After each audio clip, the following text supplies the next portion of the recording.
Hey guys, this is Plutonium here and welcome to another Minecraft video.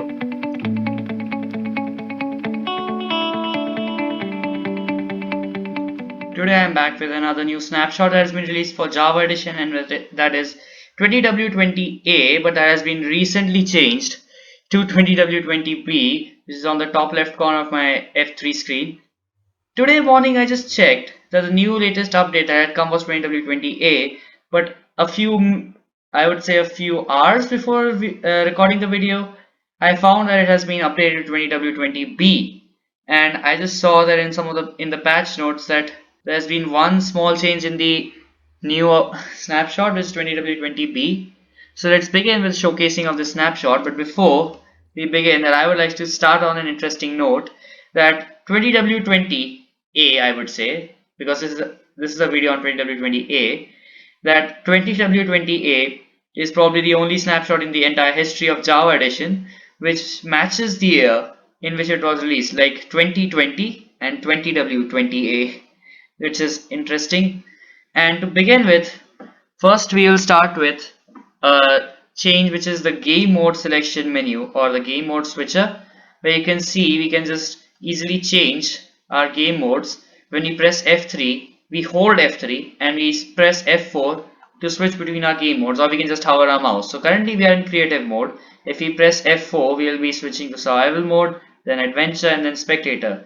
This is how we can change. And if you want to select your game mode, you can just leave F3. And now I was in spectator mode, so I'll actually set myself in spectator mode, which is excellent.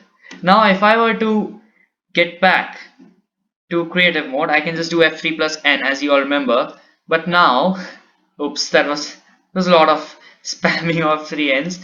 What I was saying was that if we press F3N, you're going to switch between the previous and the current game modes, which is now, earlier it was between the creative mode and the spectator mode that we used F3 and N to switch between, but now we can just switch between our current game mode and our previous game mode, which in our case was spectator mode and creative mode respectively. So that's what happened. New things that have been added in the snapshot are a few more advancements which are for the nether. If I open my advancements menu, we can see that there are some other advancements, like one is the return to sender, which was already there. The uneasy alliance was also there, and some of the new advancements that we see here are those were the days, which means entering a bastion remnant. So if you enter a bastion remnant, this advancement is going to get unlocked. War pigs loot a chest in a bastion remnant. So if we open a loot chest inside of a bastion remnant, we get this advancement. I have some more advancements which I've actually completed as well, such as hidden in the depths, obtain ancient debris. And when you actually obtain ancient debris by mining in the nether, you get this the advancement. And there's another one, country load, take me home, when you actually use a compass on a lodestone. So that is another advancement. And there's another one, if you actually know about the advancement which is cover me with diamonds, which is right here, like if you use diamond armor to completely cover yourself up. Similarly, you have another advancement for the nether, which is cover me in debris, and this one is when you get a full suit of netherite armor, which you can just see below the advancement itself. There's more such enchantments which are down there. Sorry, not, why am I saying enchantments all the way? It's advancements. There's another one, who is cutting onions? That's a really weird name, and that is when you obtain crying obsidian. And not quite 9 lives is when you actually charge a respawn anchor to the maximum using 4 glowstone. So that's when you get this advancement. There's more. Oh shiny, distract piglins with gold. When you actually trade or barter with piglins while actually trying to attack you, this is when you actually do distract them, and yeah, that's when you get the advancement. Explore all the nether biomes, or actually hot tourist destinations. This is when you explore all the 5 nether biomes when you get this advancement, which is the soul sand valleys, the nether wastes, the crimson and warped forests, and the basalt biomes. And there's another one, this boat has legs. Ride a strider with a warped fungus on a stick. So if we actually use a warped fungus on a stick to ride a strider on the lava, you get this advancement. So that is all of the changes that have been made, or actually the new advancements that have been added to this snapshot.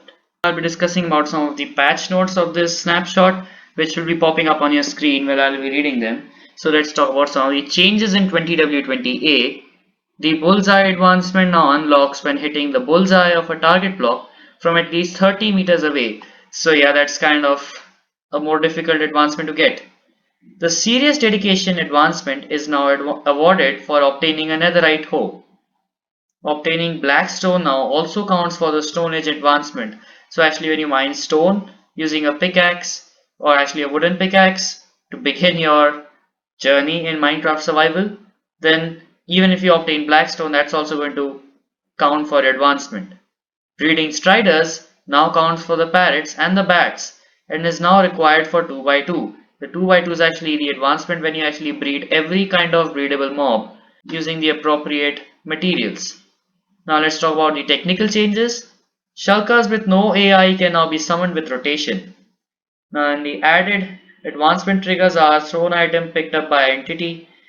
Another advancement trigger that has been added is the player generates container loot. Added the item used on block advancement trigger and remove safely harvest honey advancement trigger. Now let's talk about some miscellaneous trigger changes. Location got a new property Smoky, which checks if the location is closely above a campfire. Entity properties got new properties Vehicle and Targeted Entity, which match the vehicle or the entity targeted by a mob. Some of the fixed bugs in 20W20A, which is advancement not today thank you, can now be triggered by non-arrow projectiles. The not today thank you is actually the advancement when you actually dodge a projectile using a shield, so that can be worked for other projectiles as well which are not arrows. The bullseye advancement can now be made when using a non-arrow projectile, even though the description explicitly mentions arrows. Ice Bucket Challenge can now be obtained by collecting obsidian from bartering. Earlier it was only possible by mining the obsidian or creating the obsidian and then mining it. Now you can just barter with a piglin and that can be achieved. Striders are not part of the 2x2 advancement challenge. That is another fixed bug. Structure block offset could not be bigger than 32 earlier, but now it can be bigger than 32. Throwing ender pearl whilst mounted doesn't teleport you. When you actually mount it on a horse or a pig or a strider or any kind of mob that you can mount on, if you throw an ender pearl, it did not teleport you to the place where the ender pearl hits the ground. Now it can. So these were some of the patch notes that I had to discuss about the snapshot. Now I would say that's all for today's video, and if you liked it, please leave a like down for this video, and also please suggest me some things on the comments so that I can actually get some ideas on my future upcoming redstone videos, because I really need it. I feel I really need it because I'm having some troubles with thinking about new ideas for new redstone videos. So please help me by commenting down in the comment section, and thanks for watching.